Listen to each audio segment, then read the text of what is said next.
Hello students, कैसे हैं आप सब। आज चैप्टर 1 सेट थ्योरी का सेकंड एक्सरसाइज जो है वो कंप्लीट हो चुकी है। अब हम लोग चलेंगे थर्ड एक्सरसाइज पे, जिसमें हम लोग स्टडी करेंगे सबसेट के बारे में। तो चलते हैं थर्ड एक्सरसाइज के लिए, जिसमें आपका सबसे पहला टॉपिक आएगा सबसेट। सबसेट क्या होता है?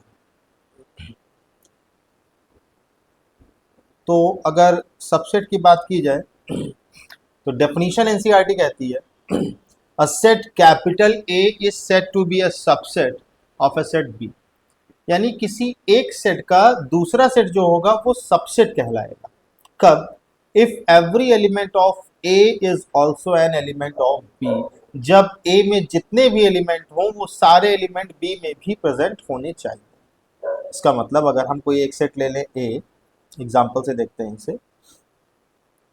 Late we have a set A और इसमें एलिमेंट मैंने ले लिया ए, बी और सी। और एक सेट ले लिया बी जिसमें एलिमेंट ले लिया मैंने ए कॉमा बी कॉमा सी। और चाहे तो हम इसमें और भी एलिमेंट बढ़ा सकते हैं। बढ़ा लेते हैं सी के बाद में डी, ई, बस ई तक ही रख लेते हैं। अब according to definition every element of set A का हर एक एलिमेंट दैट इज ए वो कहाँ होना चाहिए? बी में होना चाहिए, प्रेजेंट है। इसका दूसरा एलिमेंट बी, वो भी बी में प्रेजेंट है। इसका तीसरा एलिमेंट सी, वो भी बी में प्रेजेंट है। तो डेफिनेशन जो एनसीईआरटी कह रही थी that every element of A is also an element of B, ये उस बात को फॉलो कर रहा है। इसलिए यहां पर हम कहेंगे A is a subset of B. क्या लिखेंगे? A is a subset of B. Symbolic form में इसे कैसे लिखते हैं? सिंबॉलिक फॉर्म में सबसेट के सिंबल के लिए हम क्या यूज करते हैं? यू को लेटा दिया जाता है इस तरीके से, हॉरिजेंटल पोजीशन में यू को लिख दिया जाता है। तो ये ए सबसेट बी कहलाता है। बी सबसेट ए नहीं होगा। बी सबसेट ए कब कहलाता है? जब every element of B is also an element of A होता है। यानी बी के जितने भी एलिमेंट हैं वो सब ए में भी प्रेजेंट होते हैं। लेकिन बी के 5 एलिमेंट में से सिर्फ 3 ही एलिमेंट ए, बी और सी ए में प्रेजेंट है, इसलिए बी ए का सबसेट नहीं हो सकता। तो ये बात क्लियर हो गई। तो अब इसी के साथ आती है डेफिनीशन को हम कैसे लिखते हैं। जैसे लिखा हुआ है ए सबसेट बी, इसका मतलब अगर कोई एलिमेंट हमारे पास स्मॉल ए है और वो बिलोंग कर रहा है ए में, तो इसका मतलब वो कहाँ बिलोंग करेगा? बी में भी बिलोंग करेगा। ये सबसेट की डेफिनीशन होती है और इस डेफिनीशन को याद रखना बहुत ज़रूरी है, क्योंकि मिसलीनियस के पहले जो आपके पास एक्सरसाइज है या कुछ क्वेश्चन मिसलीनियस में भी एनसीईआरटी बुक में जो आपको क्वेश्चंस दिए हुए होंगे वो डेफिनेशन से सॉल्व किए जाते हैं। जो ये कंटेंट लिखा हुआ है ना, x A belongs to A belongs to B, इसका यूज करते हुए ना सॉल्व किया जाता है। सेम क्वेश्चंस को हम एग्जाम्पल से भी सॉल्व कर सकते हैं लेकर, लेकिन डेफिनेशन से भी सॉल्व करना पड़ सकता है। अगर क्वेश्चन में पर्टिकुलर मेंशन कर दिया गया है कि डेफिनेशन से सॉल्व किया जाए तो आपको डेफिनेशन से ही सॉल्व किया करना पड़ेगा। उसके लिए ये पता होना बहुत ज़रूरी है कि अगर ए बी का सबसेट है तो इसका मतलब क्या हुआ? इसका मतलब हुआ कोई एक एलिमेंट स्मॉल ए जो कैपिटल ए में बिलोंग करता है तो वो बी में भी बिलोंग ज़रूर से ज़रूर करेगा। अच्छा, अब इसमें कुछ और मेन मेन पॉइंट आते हैं। जैसे मैंने जो सेट लिया था ए, उसमें एलिमेंट लिखा था मैंने ए कॉमा बी कॉमा सी, और जो सेट बी लिया हुआ था उसमें मैंने ए बी सी डी ई तक एलिमेंट लिखा था। अगर हम सिर्फ ए बी सी तक ही लिख दें तो क्या ए बी का सबसेट होगा? हाँ बिल्कुल होगा, क्योंकि डेफिनीशन ये कह रही है कि ए के जितने भी एलिमेंट हैं वो सब बी में प्रेजेंट होने चाहिए। तो ये भी उस डेफिनीशन को फॉलो कर रहा है, क्योंकि ए के तीनों एलिमेंट बी में प्रेजेंट हैं। So in this condition A is also a subset of B. But symbol में हम सबसेट का जो सिंबल बनाते हैं हॉरिजेंटल पोजीशन में यू को लिखते हैं, उसके नीचे एक लाइन भी ड्रॉ कर देंगे। क्यों? क्योंकि ए और बी के एलिमेंट्स इक्वल भी हैं। सेट ए और बी सबसेट होने के साथ साथ इक्वल भी है, इसलिए सबसेट और इक्वल दोनों का सिंबल यहां पर मेंशन कर दिया जाएगा। अब बात आती है सबसेट के डेफिनेशन के साथ में एक आता है सुपर सबसेट और एक आता है प्रॉपर सबसेट। तो प्रॉपर सबसेट क्या होता है उसकी डेफिनेशन भी बता देते हैं। प्रॉपर सबसेट के केस में क्या होता है कि ए में जितने भी एलिमेंट होंगे वो तो रहेंगे ही रहेंगे, साथ में बी में जो एलिमेंट होंगे वो कम से कम एक एक्स्ट्रा होने चाहिए, कम से कम एक एक्स्ट्रा होना चाहिए। यानी प्रॉपर सबसेट की डेफिनेशन होगी that A is a proper subset of B if every element of A is also an element of B but at least one element is extra in B, है ना। B में कम से कम एक element extra होना चाहिए, ज्यादा से ज्यादा 100 200 500 1000 एलिमेंट भी एक्स्ट्रा हो सकते हैं, लेकिन मिनिमम एक एलिमेंट एक्स्ट्रा होना चाहिए। उस सूरत में हम कहेंगे ए बी का प्रॉपर सबसेट है। तो यहां पर जो हम बात करेंगे वो किसी करेंगे प्रॉपर सबसेट की। इसका मतलब ये जो सिंबल हम बना रहे हैं हॉरिजेंटल पोजीशन में यू को लिखते हैं ये एक्चुअल में सबसेट के लिए भी यूज किया जाता है और प्रॉपर सबसेट के लिए भी यूज किया जाता है, दोनों के लिए यूज किया जाता है। तो प्रॉपर सबसेट भी एक सबसेट है ना, प्रॉपर सबसेट भी एक सबसेट है, और सबसेट जो है वो प्रॉपर सबसेट नहीं है। मेरी बात समझ में आ रही है। सबसेट जो होगा, जैसे ये जो मैंने लिखा हुआ है सबसेट की डेफिनेशन, इसमें ए के सारे एलिमेंट बी में भी प्रेजेंट हैं, तो इस कंडीशन में ये प्रॉपर सबसेट नहीं होगा। लेकिन ये जो डेफिनेशन है सबसेट की कि इसके सारे एलिमेंट बी में प्रेजेंट है, वहां पर ये प्रॉपर सबसेट भी बन जाता है क्योंकि बी में कम से कम एक एलिमेंट एक्स्ट्रा है। तो यहां कहलाएगा A is a proper subset of B.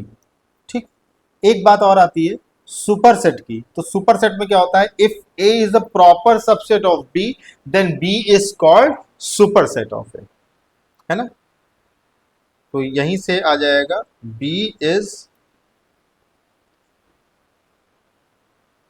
Superset of A. अब सुपरसेट के लिए इसको पलट के लिख देंगे बी, और ये जो सिंबल इस तरीके से बना है इसको घुमा के बना दो, ये सुपरसेट का सिंबल हो गया। यानी जो यू बनाया था उसी को पलट दिया गया तो अगर ए बी का प्रॉपर सबसेट है तो बी ए का सुपरसेट कहलाएगा। ठीक है, तो सबसेट मेरे ख्याल से क्लियर हो गया है। तो चलते हैं नेक्स्ट पॉइंट पे, intervals as subset of R. Real number के इंटरवल्स की बात हो रही है। ये बहुत ही इंपॉर्टेंट टॉपिक है क्योंकि ना सिर्फ ये 11th में बल्कि 12th में भी काम आता है, और सिर्फ मैथ्स में ही नहीं, फिजिक्स में भी बहुत काम आता है। तो इंटरवल्स कितने टाइप के होते हैं, पहला टाइप में बनाने जा रहा हूं,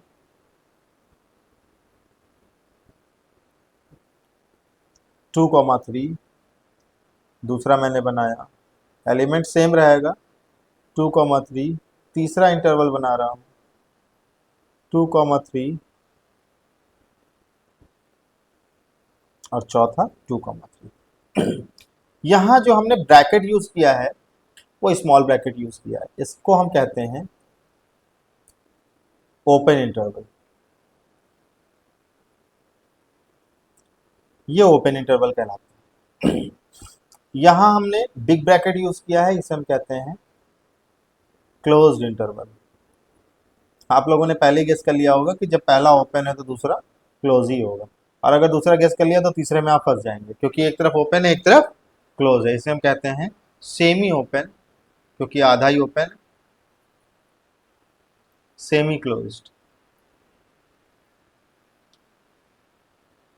और ये वाला पहले क्लोज है इसलिए कहलाएगा semi close semi open, semi closed semi open. ठीक है, तो चार तरीके के इंटरवल्स होते हैं एक ओपन इंटरवल, एक क्लोज इंटरवल, एक सेमी ओपन इंटरवल, और semi open semi close and semi close semi open. क्या डिफरेंस सब में। ओपन इंटरवल का मतलब ये होता है कि जब भी हम 2 और 3 को रिप्रेजेंट करेंगे, या 2 और 3 जो इस तरीके से लिखा हुआ है इसमें अगर हमें इसका आंसर चूज करना है तो 2 और 3 के बीच के जितने भी रियल नंबर हैं वो सब के सब इसके आंसर के पार्ट होंगे। लेकिन 2 और 3 आंसर का पार्ट नहीं होगा। इट मींस 2 और 3 यहां पर क्या किया जा रहा है, हटाया जा रहा है। 2 एंड 3 एक्सक्लूडेड। और ये बात सिर्फ 2 और 3 के लिए नहीं है, यहाँ पर जो कुछ भी लिखा हुआ होता अगर 10 और 100 लिखा हुआ होता 2 और 3 की जगह, तो 10 और 100 के बीच के सारे एलिमेंट हम ले लेते, सारे रियल नंबर ले लेते, लेकिन 10 और 100 को एक्सक्लूड कर देते। इसी तरीके से इस केस में जब क्लोज्ड होता है, क्लोज मतलब बंद हो गया, यानी वो भी आपको यूज करना पड़ेगा। तो इस केस में क्या कहेंगे, 2 and 3 इंक्लूडेड। यहां पर आपको 2 भी लेना है, 3 भी लेना है, 2 और 3 के बीच के सारे रियल नंबर लेने हैं। थर्ड केस जो आता है, इसमें पहले ओपन है तो 2 क्या होगा, हटा दिया जाएगा, 2 एक्सक्लूडेड। और 3 पे क्लोज है तो 3 ले लिया जाएगा, 3 इंक्लूडेड। इस केस में जस्ट अपोजिट हो जाएगा, 2 इंक्लूड कर दिया जाएगा क्योंकि 2 पर क्लोज लगा हुआ है, 2 इंक्लूडेड। और 3 पे ओपन है तो 3 एक्सक्लूड कर दिया जाएगा, 3 एक्सक्लूडेड। ये नंबर का खेल था इंटरवल्स का। अब अगर इसको नंबर लाइन पर रिप्रेजेंट करना है तो आप कैसे रिप्रेजेंट करेंगे, दिखा देते हैं। एक मैंने पहले नंबर लाइन बनाई, यहाँ पर मेंशन किया 2 और यहाँ पर मेंशन किया 3। इसे मैंने फर्स्ट नाम दे दिया। फिर मैंने सेकंड बनाया, यहाँ पर लिखा 2, यहाँ पर लिखा 3 और इसे नाम दे दिया मैंने सेकंड। फिर मैंने थर्ड बनाया, यहाँ पे लिखा 2 3, इसको थर्ड नाम दे दिया, यानी जो ये वाला थर्ड वाला आपका पॉइंट है ये, इसको नाम दे दिया। और ये बनाया मैंने फोर्थ, 2 और 3 और इसको कह दिया फोर्थ पॉइंट। अब जब फर्स्ट पॉइंट में नंबर लाइन पे रिप्रेजेंट करना होगा, हाईलाइट कर देते हैं इसे थोड़ा सा ब्लू कलर से, ब्लू लेकिन हो जाएगा डार्क, तो येलो कलर से कर देते हैं। फर्स्ट पार्ट में हमने देखा है कि लिखा हुआ है 2 and 3 एक्सक्लूडेड, तो 2 और 3 को नहीं लेना है, इसके बीच के सारे पार्ट को लेना है। तो हम उसे कैसे मेंशन करेंगे, तो हम क्या करेंगे, 2 पर एक सर्किल बनाएंगे जो हॉलो सर्किल होगा, जिसके अंदर कुछ भी नहीं होगा ये।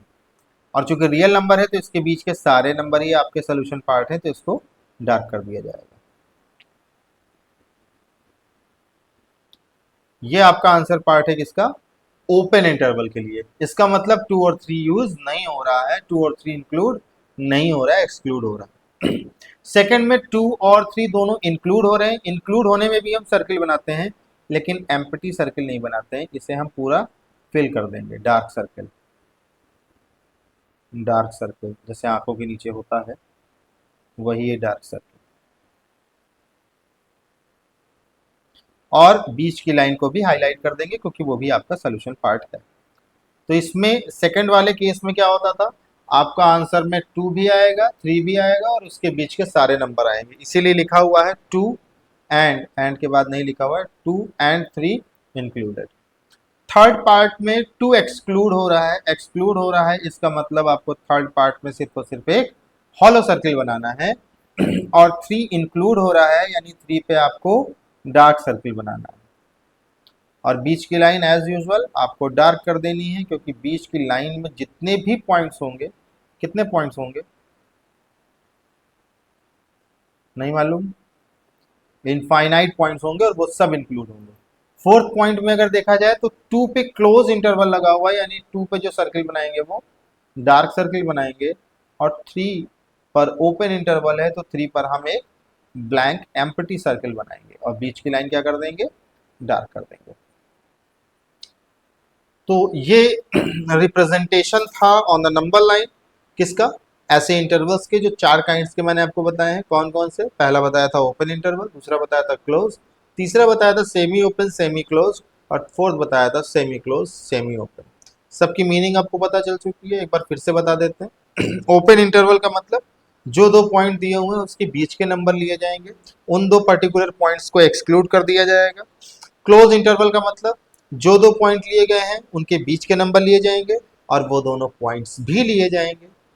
थर्ड में क्या होता है, सेमी ओपन सेमी क्लोज, जिस तरफ ओपन है उस पॉइंट को एक्सक्लूड कर देंगे और जिस तरफ क्लोज इंटरवल है उस पॉइंट को इंक्लूड कर देंगे। तो इस तरीके से आपका इंटरवल वाला पार्ट भी खत्म होता है। और अब नेक्स्ट पॉइंट आता है यूनिवर्सल सेट। यूनिवर्सल सेट में कुछ खास नहीं है, बस यूनिवर्सल सेट के बारे में थोड़ा सा आपको जानना है कि यूनिवर्सल सेट होता क्या है। तो जनरली अगर देखा जाए तो हम कह सकते हैं that universal set is the father of all set. यानी कि जितने भी सेट होंगे उन सब का फादर होगा यूनिवर्सल सेट। कैसे कैसे बनाएंगे आप universal set? Suppose we have a set capital A in which A B C D there are 4 elements, and एक सेट है बी जिसके अंदर एलिमेंट हो जाए ई एफ जी और एच, इतने ही ले लेते हैं, और भी लेना चाहे आप ले सकते हैं। तो यूनिवर्सल सेट इनका क्या बनेगा? यूनिवर्सल सेट एक ऐसा सेट बनेगा जिसमें ए के भी एलिमेंट हो और बी के भी एलिमेंट हो, ये कंपलसरी है। इसके अलावा भी आप एलिमेंट रख सकते हैं, बट ए के और बी का होना, एलिमेंट का होना जरूरी है उसमें। तो यूनिवर्सल सेट आप बना सकते हैं A B C D E F G H, और आगे बढ़ा दो आई जे के तक लेकर चले जाएं, या हम पूरी पूरी अल्फाबेट लिख सकते हैं ए से जेड तक वो यूनिवर्सल सेट बन जाएगा। तो यूनिवर्सल सेट के अंदर ही ए और बी निकल रहे हैं, इसलिए यूनिवर्सल सेट को क्या कहा गया? Father of all set. अच्छा, और अगर हम कुछ बना दें, सपोज एक ए हमने सेट लिया जिसमें नंबर लिख लिया 1 2 3 4, एक सेट बी ले लिया जिसमें हमने लिख दिया 3 4 5 6 7 and so on, dot dot लगा दिया, यानी इसको मैंने इनफाइनाइट सेट बना दिया। अब यूनिवर्सल सेट क्या होगा? अगर ध्यान से आप देखिए तो ए के अंदर जो एलिमेंट है और बी के अंदर जो एलिमेंट है वो कैसे एलिमेंट्स हैं? या तो उन्हें आप नेचुरल कह सकते हैं, या तो आप होल नंबर कह सकते हैं, आप इंटीजर्स भी कह सकते हैं, पॉजिटिव इंटीजर्स। तीनों में सबसे करेक्ट क्या होगा? होल नंबर इसलिए नहीं कह रहे क्योंकि जीरो इंक्लूड नहीं है, हालांकि जीरो के अलावा जो 1 2 3 4 5 है वो भी होल नंबर ही कहलाते हैं, बट एग्जैक्टली देखा जाए तो अगर जीरो होता तो ये परफेक्टली होल नंबर बन जाता। पॉजिटिव इंटीजर कह सकते हैं हम इसे, या फिर हम कह सकते हैं natural number. So universal set जो होगा वो क्या कहलाएगा? नेचुरल नंबर कह सकते हैं हम, या फिर क्या कह सकते हैं हम? पॉजिटिव इंटीजर कह सकते हैं। और अगर दोनों ही ना समझ में आए तो चुपचाप इनके सारे एलिमेंट आप मेंशन कर दीजिए 1 2 3 4 5 6 7 डॉट डॉट डॉट, ये बन गया यूनिवर्सल सेट। यानी कि जो भी सेट आपके पास में होगा वो सब यूनिवर्सल सेट का क्या होगा? सबसेट होगा। क्यों? क्योंकि जो भी सेट आपके पास में होगा उसके सारे एलिमेंट यूनिवर्सल सेट के अंदर प्रेजेंट होंगे, और यही डेफिनेशन है सबसेट की, that every element of set A is also an element of set B. So according to that जो भी सेट होंगे वो सब यूनिवर्सल सेट के क्या बन जाएंगे? सबसेट बन जाएंगे। तो ये था आपका यूनिवर्सल सेट। और अब चलते हैं एक्सरसाइज की तरफ, क्योंकि इससे ज़्यादा बेसिक कॉन्सेप्ट इसमें था नहीं एक्सरसाइज 1.3 के इंट्रोडक्शन पार्ट में। तीन ही पॉइंट थे जो मैंने आपको बता दिया, एक तो सबसेट था, और दूसरा इंटरवल्स था, और तीसरा यूनिवर्सल सेट था। पहला क्वेश्चन देखते हैं क्या है एक्सरसाइज का। फर्स्ट क्वेश्चन में कह रहा है make correct statement by filling in the symbol subset और does not subset in the blank space. तो पहले का फर्स्ट पार्ट है 2 3 4, एक सेट है क्योंकि करली ब्रैकेट के अंदर है, बीच में एम्प्टी स्पेस है, और फिर लिखा हुआ है 1 2 3 4 5 करली ब्रैकेट के अंदर। तो क्या पहला जो सेट आपको दे रहा है उसका हर एक एलिमेंट दूसरे सेट में अवेलेबल है? इसमें 2 है, सेकंड में 2 प्रेजेंट है, इसमें 3 है, सेकंड में 3 प्रेजेंट है, इसमें 4 है, सेकंड में 4 प्रेजेंट। तो सबसेट की डेफिनेशन को ये फॉलो कर रहा है, that every element of first set is also an element of second set. तो ये सबसेट होगा। यहां बीच में जो हम सिंबल फिल करेंगे वो कौन सा फिल करेंगे? वो हम सिंबल फिल करेंगे सबसेट का, ये सबसेट होगा। अगर सेकंड की बात करें तो इसमें ए है, इसमें ए नहीं, पहला ही एलिमेंट ऐसा मिल गया जो सेकंड में नहीं है, तो सबसेट बन ही नहीं सकता है, इसलिए यहां पे हम क्या कह देंगे? Does not subset. थर्ड की बात करें तो x colon x is a student of class 11th of your school, यानी आपके स्कूल में जो क्लास 11th के बच्चे हैं उनका सेट है पहला। और सेकंड सेट जो दिया हुआ है वो है x colon x students of your school, आपके स्कूल के सारे स्टूडेंट्स का कलेक्शन। तो जो क्लास 11th के स्टूडेंट्स होंगे वो पूरे स्कूल से बिलोंग करते ही होंगे, तो ऑब्वियस सी बात है कि पहला जो सेट दिया हुआ है उसके सारे एलिमेंट दूसरे सेट से भी बिलोंग करेंगे, इसलिए क्या हो जाएगा? पहला वाला सेट सबसेट बन जाएगा सेकंड का, यहाँ सबसेट का सिंबल लगेगा। फोर्थ की बात की जाए तो पहला सेट दिया हुआ है x colon x is a circle in a plane, यानी एक प्लेन में जितने भी सर्कल हैं उन सबकी बात, उनके सबका सेट बनाया गया है। और सेकंड सेट है x colon x is a circle in the same plane with radius 1, यानी दूसरा वाला जो बनाया गया है उसमें वो सर्कल लिए गए हैं जो सिर्फ और सिर्फ 1 रेडियस के हैं, यूनिट रेडियस के।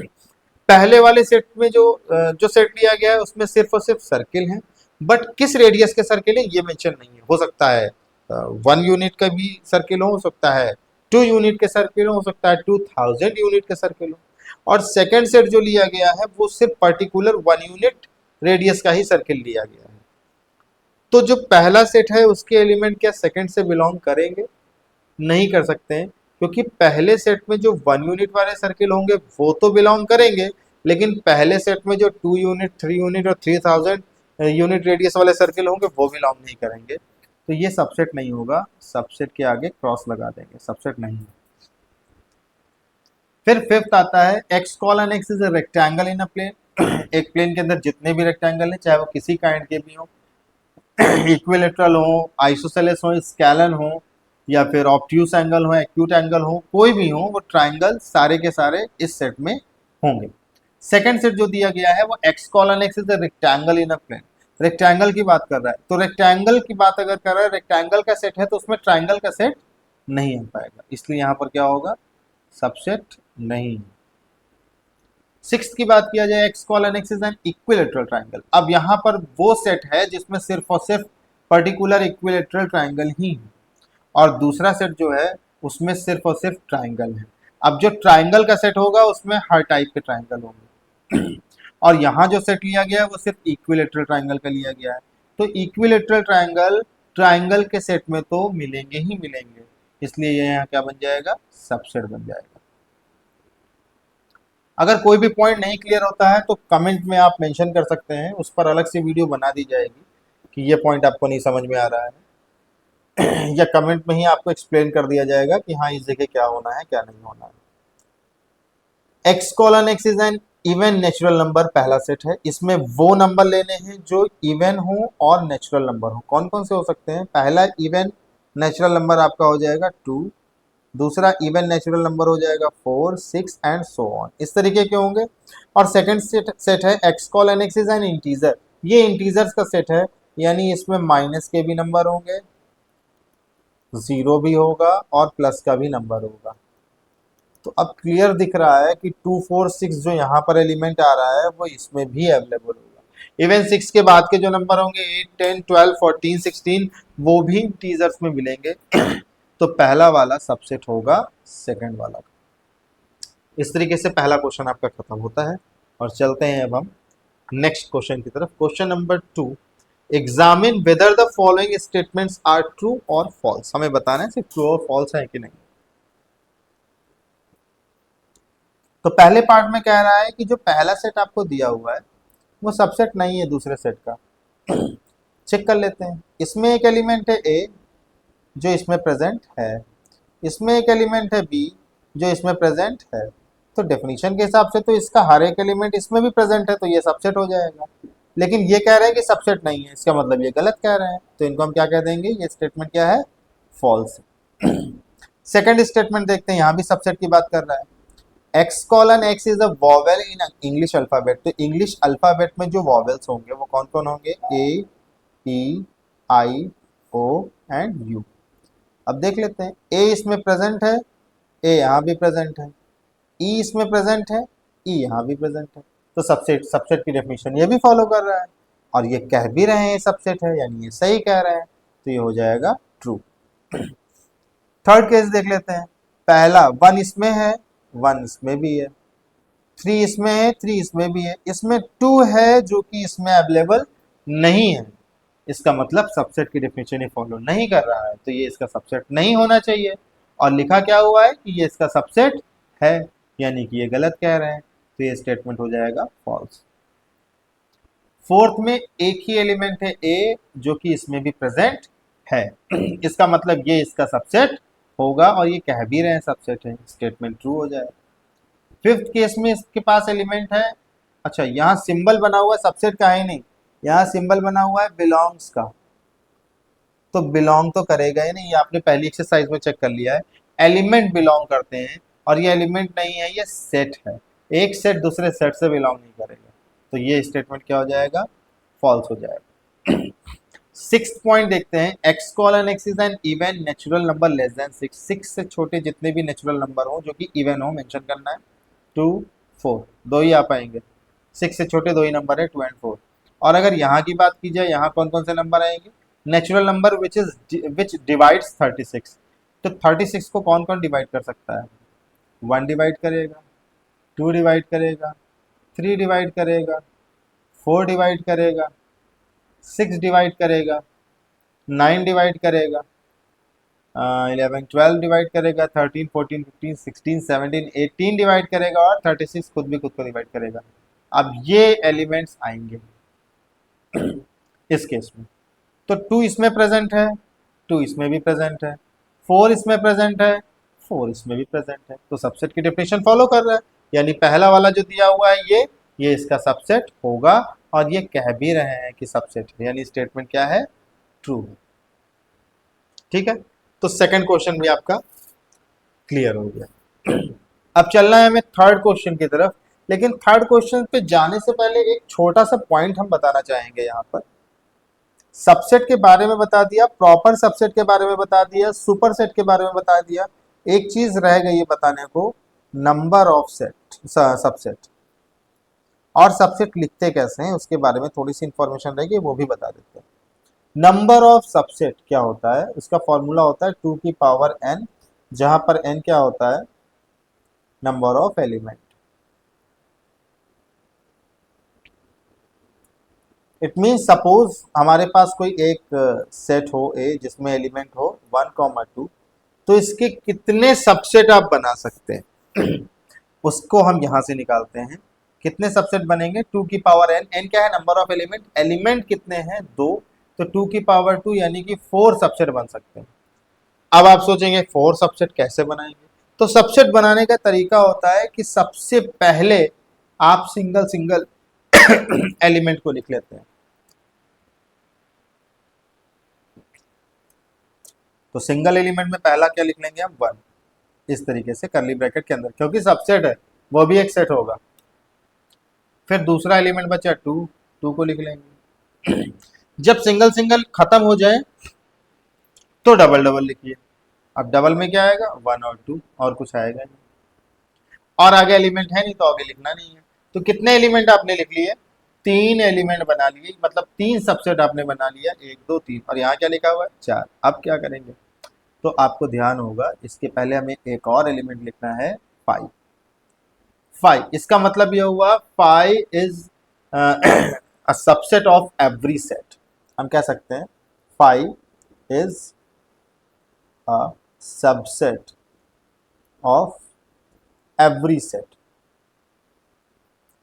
इसका मतलब जब भी आप कोई भी सेट लिखा हुआ हो उसके सबसेट अगर आप लिख रहे हैं तो 5 आप सबसे पहले मेंशन करेंगे, उसके बाद बाकी का प्रोसीजर करेंगे, यानी सिंगल सिंगल फॉर्म में, डबल डबल फॉर्म में, अगर 3 एलिमेंट है तो 3 3 के फॉर्म में लिखेंगे, लेकिन पहला एलिमेंट 5 जरूर होगा। अब आप काउंट कर सकते हैं इसके कितने सबसेट हुए, 1 2 3 एंड 4, और फॉर्मूले से भी क्या आ रहा था, 4 सबसेट आ रहे थे, 4 सबसेट आ गए, है ना।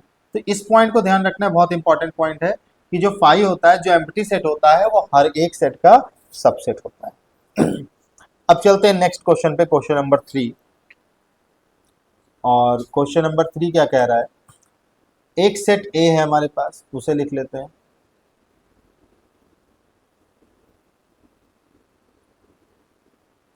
One comma two comma, set के अंदर सेट दिया हुआ है, यानी ये 3, 4 करली ब्रैकेट के अंदर जो लिखा हुआ है ये पर्टिकुलर, ये एक एलिमेंट की तरह बिहेव करेगा, और ये किसका एलिमेंट होगा, ये सेट ए का एलिमेंट होगा, सेट ए का एलिमेंट होगा। तो अब पहला पार्ट बताना है हमें कि स्टेटमेंट करेक्ट है या इनकरेक्ट है। तो करेक्ट और इनकरेक्ट बताने के लिए वही है, ट्रू और फॉल्स बताना।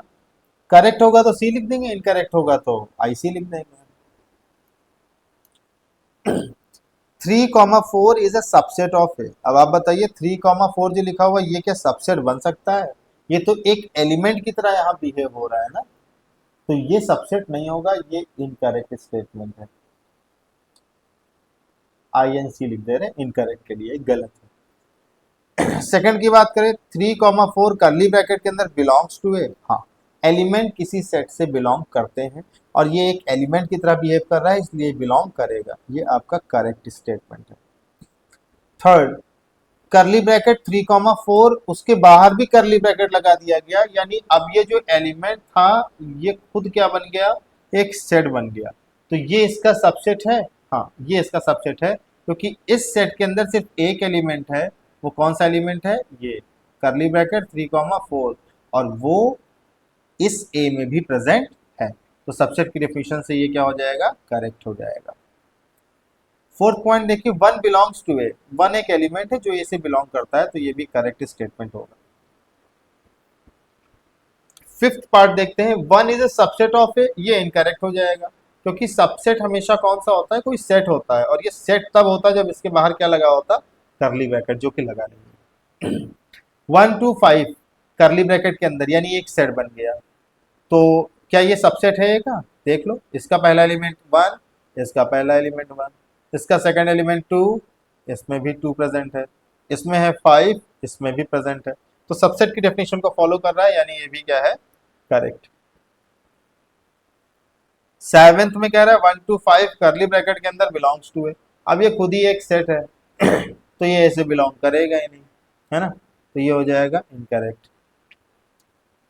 और 1, 2, 3 is a subset of A, check कर लेते हैं, 1 यहाँ पर है, 1 यहाँ पर भी है, 2 यहाँ पर है, 2 यहाँ पर भी है, 3 यहाँ पर है पर 3 नहीं है, ये 3 को इंडिविजुअल काउंट नहीं करेंगे आप, ये पूरा का पूरा ही एक साथ काउंट किया जाएगा 3, 4 तो 3 यहाँ प्रेजेंट नहीं है, इसलिए ये स्टेटमेंट आपका हो जाएगा इनकरेक्ट, सबसेट नहीं हो सकता। 5 बिलोंग्स टू ए, कोई भी सेट किसी सेट से बिलोंग नहीं कर सकता, एलिमेंट बिलोंग करेगा, तो ये स्टेटमेंट आपका हो गया इनकरेक्ट।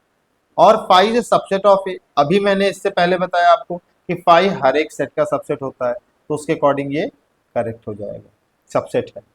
और 5 के ऊपर करली ब्रैकेट लगा दिया, वो सबसेट होगा कि नहीं होगा, वो सबसेट नहीं होगा, ये इनकरेक्ट हो जाएगा। इस तरीके से थर्ड क्वेश्चन आपका हो जाता है।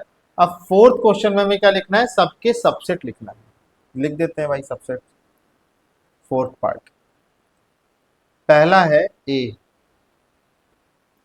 ए का सबसेट लिखना है, तो सबसे पहला सबसेट क्या होगा, 5, उसके बाद सिंगल एलिमेंट लिखना है, और ऑलरेडी सिंगल ही दिया हुआ है, ये लिख गया इसका सबसेट, और इसमें कोई एलिमेंट नहीं है इसलिए और कुछ नहीं लिखना है। सेकंड पार्ट की अगर बात की जाए, तो सेकंड पार्ट में है ए कॉमा बी, सबसे पहले हम 5 मेंशन करेंगे, 5 के बाद में सिंगल सिंगल लिखेंगे, सिंगल में क्या है ए, और सिंगल में क्या लिखेंगे बी, सिंगल लिखने के बाद डबल लिख देंगे ए कॉमा बी, ये इसके सबसेट होगा। ऐसे ही 1, 2, 3 का अगर लिखना हो, 1, 2, 3 का सबसेट, तो सबसे पहले 5 लिखेंगे, फिर सिंगल सिंगल यानी कि 1, उसके बाद 2, उसके बाद 3, सिंगल सिंगल हो गए, अब डबल डबल का पेयर बनाओ, 1, 2 1, 3 फिर 2, 3। अब ये कोई मत सोच लेना कि अगर 2, 3 लिखा है तो 2, 1 भी लिख सकते हैं, क्योंकि 2, 1 और 1, 2 दोनों सेट थ्योरी में एक ही बात होती है।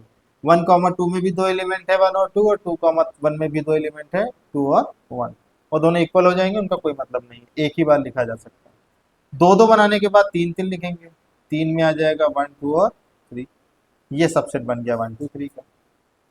और अगर फोर्थ का सबसेट बनाना है, पाई, पाई का मतलब क्या हुआ, एक एम्प्टी सेट, तो एम्प्टी सेट का पहला सेट क्या बनेगा, पहला सबसेट क्या बनेगा, पाई तो रहेगा ही रहेगा सब में, और दूसरा क्या हो जाएगा इसी को करली ब्रैकेट के अंदर लिख देंगे हम।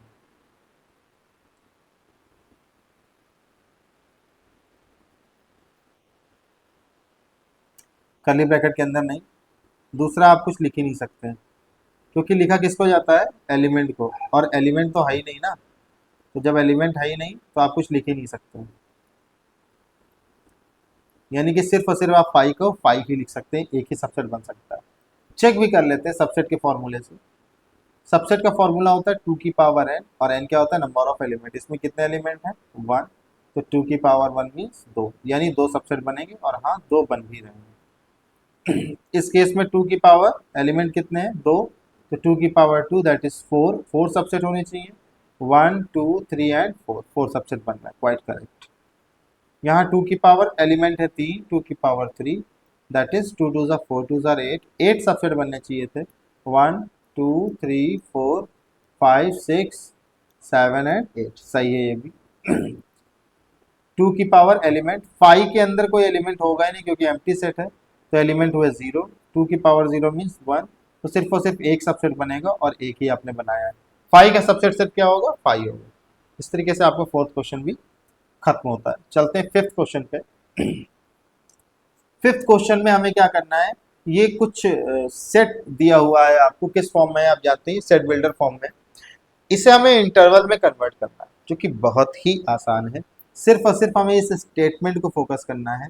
ये स्टेटमेंट क्या कह रहा है कि x की वैल्यू -4 से बड़ी है, इक्वल नहीं है, तो जब -4 से बड़ी होगी तो हम -4 लिख देंगे, -4 लिख देंगे, और 6 से छोटी है और 6 के बराबर भी है, तो कॉमा लगा के 6 लिख दिया हमने।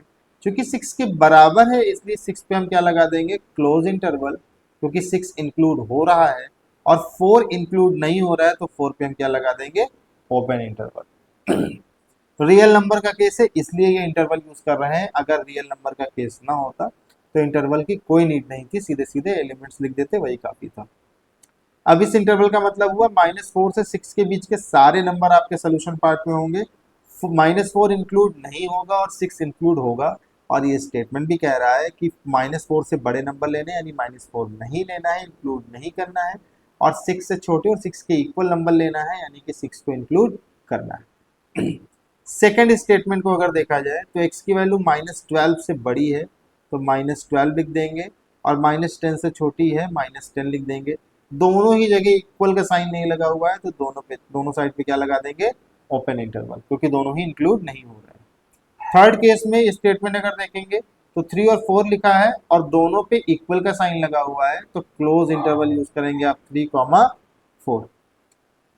फोर्थ पार्ट की बात करें तो इसके स्टेटमेंट में 0 और 7 यूज हो रहा है, तो 0, 7 लिख देंगे। 0 पे इक्वल टू का साइन है तो क्लोज इंटरवल, और 7 पे इक्वल टू का साइन नहीं है तो हो जाएगा ओपन इंटरवल। ठीक है। तो फिफ्थ क्वेश्चन आपका डाउन हो गया। अब सिक्स्थ क्वेश्चन देखते हैं। सिक्स्थ क्वेश्चन में हमें इसे, ये इंटरवल दिया हुआ है, इसे हमें सेट बिल्डर फॉर्म में लिखना है। तो जैसे ऊपर लिखा है सेम आप कॉपी कर सकते हैं। आपको क्या लिखना है, x:x बिलोंग टू R, और स्टेटमेंट क्या बनेगा, -3 पे ओपन इंटरवल है, यानी x की वैल्यू -3 से बड़ी है और 0 के अंदर आ रहा है, 0 से छोटी है। कहीं पर भी इक्वल का साइन नहीं लगाना है क्योंकि दोनों ही साइड कौन सा सिंबल यूज हो रहा है, ओपन इंटरवल यूज हो रहा है। ऐसे ही सेकंड को लिख सकते हैं हम, x:x बिलोंग्स टू R, और स्टेटमेंट क्या बनेगा, that x is less than equal to 6, sorry greater than equal to 6, क्यों, क्योंकि क्लोज इंटरवल है, and less than equal to 12 क्योंकि 12 में भी क्लोज इंटरवल है, इसलिए इक्वल का साइन लगेगा। थर्ड पार्ट की अगर बात करें तो लेफ्ट साइड में आप देख रहे हैं ओपन इंटरवल है, इट मीन्स हम क्या कहेंगे, x:x बिलोंग्स टू R, और साथ ही साथ क्या लिखेंगे, x की वैल्यू ग्रेटर देन 6 है, बट इक्वल नहीं लगाएंगे क्योंकि ओपन इंटरवल है, and less than equal to 12 लिखेंगे क्योंकि इस तरफ क्लोज इंटरवल यूज हो रहा है, यानी 12 इंक्लूड हो रहा है।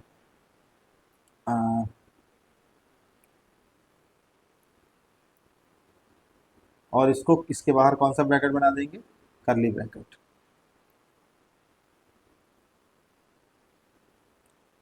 ऐसे लास्ट पॉइंट आता है fourth, x:x belongs to R, -23 पे क्लोज इंटरवल है तो -23 पे इक्वल का साइन लगा देंगे, x is greater than -20, greater than equal to -23, और 5 पे ओपन इंटरवल है तो वहां इक्वल का साइन नहीं लगाएंगे।